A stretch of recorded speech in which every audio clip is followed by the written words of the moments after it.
Vocês já pararam para pensar que podem estar carregando um Deus que não é o de vocês?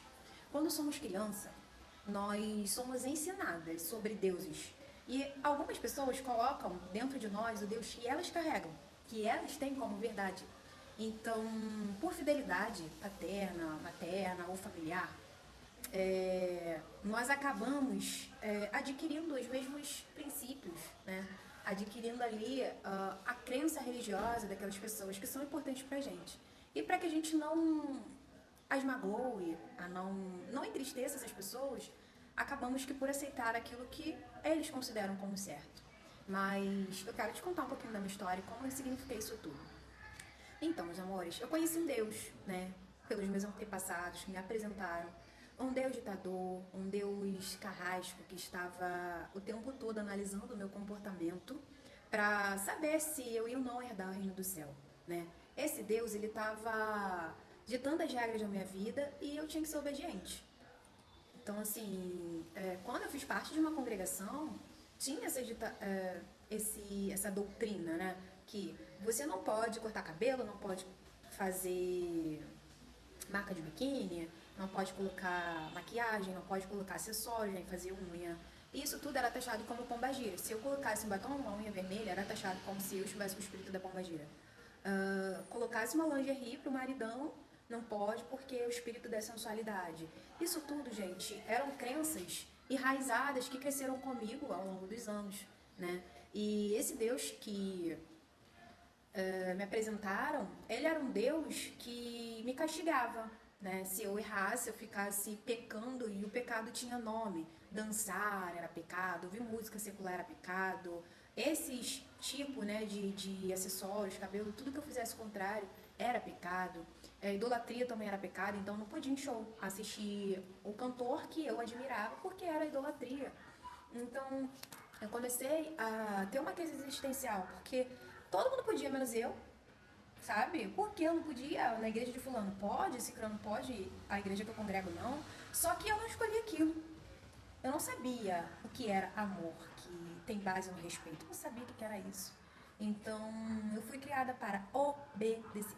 E quando eu contrariava esses ensinamentos, as pessoas me repudiavam como se eu não fizesse parte, né, daquela família.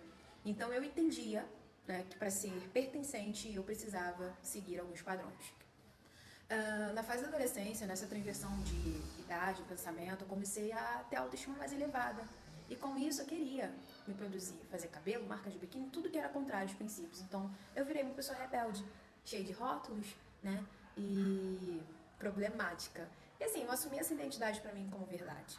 Eu assumi como se eu realmente estivesse num pecado a qual Deus ia me lançar no inferno, a qual eu ia atravessar a rua, ia passar um carro por cima de mim, que era essa criança que colocava, sabe? Ó, tu vai atravessar a rua e um acidente pode acontecer com você e você vai pro inferno porque você tá em pecado. Eu me afastei de Deus por anos, para eu viver exatamente o que eu queria, né?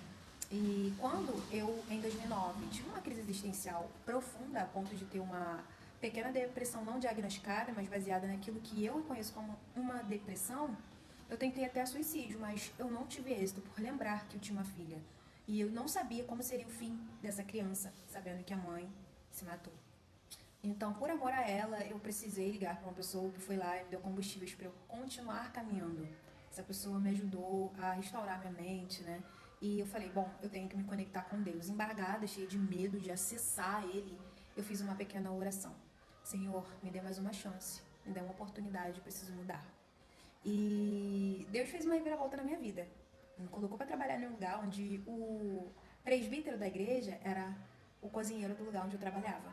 Então ele falava de Deus para mim com alegria nos olhos, com tanto amor, contando os testemunhos dele, de como Deus transformou a vida dele. E aquele ambiente era um ambiente secular.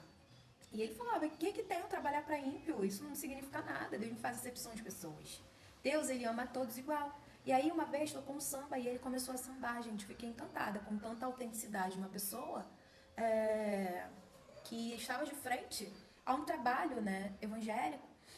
E ele foi quebrando algumas crenças dentro de mim sobre esse Deus carrasco, sobre esse Deus que, quando eu errava, eu sentia que eu ia ser punida a qualquer momento, sabe? Eu olhando o comportamento daquele homem, comecei a querer esse Deus. Falei, eu não quero aquele Deus não, mas esse aí eu quero. E aí eu aceitei esse Deus dele no banheiro da minha casa e eu comecei a pedir para que ele se revelasse. Deus pediu para que eu fosse verdadeira, não usasse máscara. Mas ainda eu tinha tanto medo que eu, por mim mesma, me moldei. Me moldei daquela forma, daquelas crenças que ainda estavam enraizadas dentro de mim. Eu mudei a minha personalidade, parei de dançar, parei de tudo que me fazia feliz. Me ofusquei para ser aceita. E um belo dia eu fui trabalhar na casa de um rapaz cristão. Ele era muito pra frente, autoestima, alegria, um cara assim, muito humano. Ele virou pra mim e falou: quais são seus sonhos, né? Tratando como pessoa normal. Eu me sentia tão pequena. E ele ali, conversando, me dando atenção. Ah, Quando eu vi que aquela pessoa, mesmo sendo cristã, ele estava me tratando bem, porque na minha época eu via muitas pessoas assim, cristãs, ditando já a vida dos outros, né? Quando a gente se abre para algumas pessoas, ela, mas isso daqui é pecado, não pode fazer isso, que não sei o quê. Eu tinha um pouco de medo de acesso aos cristãos. Esse homem era diferente. E quando ele viu que eu tava com medo, meio que robótica, ele foi o primeiro a falar: olha, eu preciso te falar que você tá robótica. Você não tem expressão, você tá séria, você tá estranha. Eu te trato bem, a gente tem uma conexão, mas parece que você se trava, tem medo. E ali eu precisei conversar isso com Deus e realmente olhar por que eu estava agindo assim. Isso tudo tinha a ver com os medos que eu tinha. Aí Deus falou que ele me amava do jeito que eu era. Ele ia me aceitar com os meus defeitos mesmo, porque ele me ama incondicionalmente. Deus me abraçou de uma forma, gente, tão maravilhosa, que eu coloquei pra fora a Maiara verdadeira para ele. De vez em quando estava só eu e ele, eu fui me revelando, falando as minhas vulnerabilidades, falando sobre os meus pecados, falando sobre, mas de uma forma mais leve, com menos medo, sabe? E Deus começou a me ajudar a quebrar aqueles bloqueios, aqueles medos, e me ajudar a me curar, porque eu precisava, entendeu? E ali eu descobri que aquele Deus que eu carregava por anos era um Deus de pessoas que me ensinaram sobre, não era o meu Deus de verdade. O meu Deus que eu conheço hoje é aquele amoroso, aquele que me exorta, mas me guia, aquele que tem o cuidado, o zelo para que eu não plante semente ruim e colha os frutos ruins, já que não é isso que eu quero. Apesar de que tudo que aconteceu de ruim para mim na minha vida foi grandes aprendizados. Então hoje eu entendo que até as coisas ruins que me acontecem são parte da minha construção. Porque eu só sou quem eu sou hoje por conta de tudo que eu já vivi, entendeu? E eu tinha muita mágoa, muita coisa assim no meu coração. Deus me fez perdoar, Deus fez eu liberar do meu coração, me tornei uma mulher mais doce, né? Mais racional, porém acolhedora. Né? Às vezes eu tô de TPM, eu sou uma limonadinha, bem azeda. Mas eu me conheço, hoje Deus me ensinou que eu tenho que me conectar com a minha essência, com a minha verdade, que eu não tô isenta de colocar nenhum tipo de maquiagem, nada que eu queira, desde que isso não vai interferir na vida alheia. Eu posso sim usar certas roupas, desde que isso não seja para provocar homem casado, homens na rua, porque eu tenho meu valor, eu já sei que não sou. Medo é o oposto do amor, isso não fazia me conectar com ele. Era o medo que eu não me deixava conectar com Deus. E por eu ter tanto medo dele, eu ainda estava vibrando naquele pensamento antigo. Mas quando eu me liberei pro amor, foi onde ele conseguiu me moldar com a minha permissão. Deus não invadiu minha vida. Eu aceitei, eu quis. E hoje, assim, eu vejo que eu não vou agradar todo mundo, tá tudo bem. É, Ainda assim fui repudiada por pessoas que queriam que eu vivesse aquele Deus antigo delas. Eu não vou viver porque é a minha história. Eu sou protagonista, entendeu? Eu não sou feliz com aquele Deus. Eu tenho medo dele, eu não quero ficar perto dele. Pra mim, ele é a treva, entendeu? É, então, o amor, gente, que Deus fala pra mim, o amor, a família que ele construiu comigo é baseado nesses princípios sólidos. Reciprocidade, bondade, lealdade, parceria, cumplicidade. Deus falou sobre isso quando ele falou sobre ele. Né? Ele não falou que ele queria impor em mim aquilo que ele achava certo ou errado, como corte de cabelo, coisas fúteis. Entendeu? E é isso. Ele só está me ensinando sobre as consequências das minhas ações, que isso sim vai me trazer benefícios ou malefícios, mas em tudo ele está comigo, ele nunca vai me abandonar. E assim na vida de vocês também.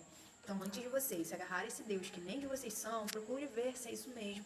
Eu percebi, gente, que embora eu tenha esse Deus agora, atual, ainda não é o suficiente para minha filha se conectar com ele. Ela tem outros interesses, sabe? Ela vê Deus de outro jeito e ela quer isso para ela. Eu tenho que respeitar Isso que me fez entender que não existe uma lealdade familiar, parental, qual eu preciso dar orgulho, eu preciso estar presa àquela corrente de ciclos. Eu posso quebrar, eu posso escolher, porque o que é nosso é natural, vai gostar da gente pela nossa essência.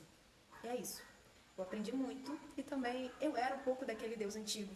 Porque enquanto eu estava colocando sobre mim essa pressão, eu também colocava nas pessoas. Então eu escutava aquelas vozes opressoras e queria impor isso aos outros. Mas era um ciclo, entendeu? Então é isso, meus amores. Fiquem com Deus. Tudo de bom pra vocês.